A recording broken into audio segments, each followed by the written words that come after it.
Komisi Pemberantasan Korupsi KPK menetapkan Bupati Lampung Tengah Ardhito Wijaya sebagai tersangka kasus suap dan gratifikasi senilai 5,75 miliar rupiah setelah UGT pada 9-10 Desember tahun 2025 di Lampung dan Jakarta.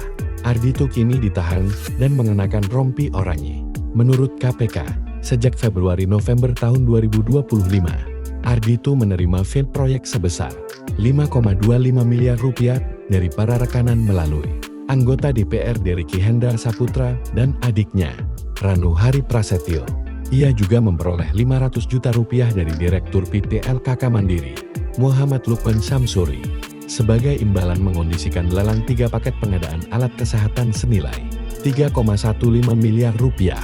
Uang korupsi itu digunakan untuk dana operasional Bupati serta melunasi utang kampanye tahun 2024.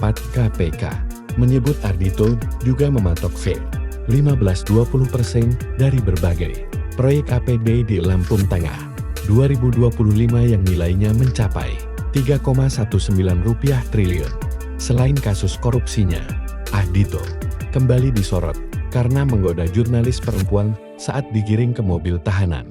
Ia berkata "Kamu cantik hari ini" sambil tersenyum, alih-alih menjawab pertanyaan soal perkaranya.